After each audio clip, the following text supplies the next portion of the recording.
Mr. Speaker, 88 years ago, President Franklin Roosevelt stood before the American people in Philadelphia and warned of an economic aristocracy that sought not just to dominate our markets, but our democracy. He spoke of those who amassed great wealth and then used that wealth to shape the laws of our nation and serve their own worldview rather than the public good. And he pledged that the government must serve the people, not the privileged few.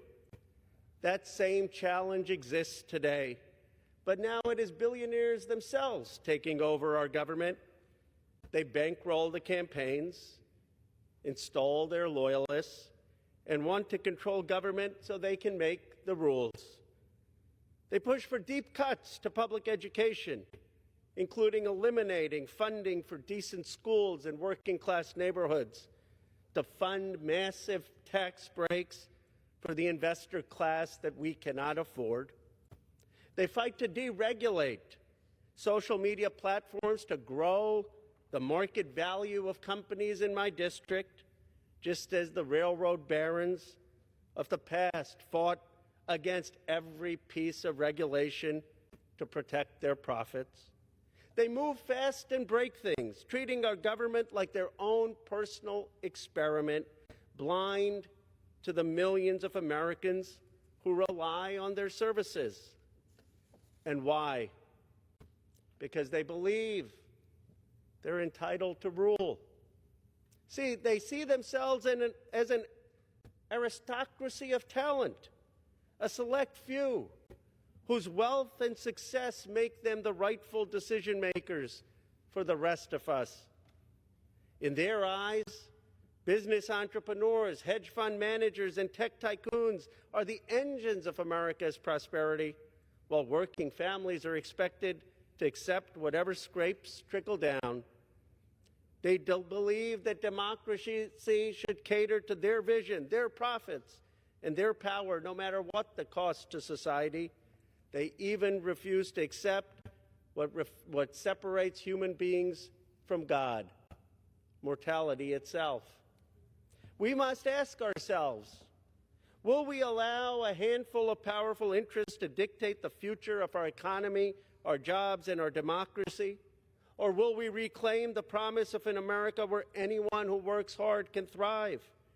That is our task in this generation, to rebuild an economy that works for the many, not just for the mighty, to invest in American production, to empower workers to share in the wealth they create, and ensure that people, not financial power, determine our nation's course. It is up to us to make good on the radical American belief that our genius lies in ordinary Americans defying a world history in which national glory belonged only to kings, oligarchs, or politburos. You see, America's distinguishing excellence, unlike Russia or China, is our belief in the boundless potential of every citizen. Today, our government must stand up against the impersonal economic forces that have snatched away livelihoods from those working in factory towns and concentrated wealth into a few cities. Our government must make economic independence possible for citizens so they can assert control over their destiny.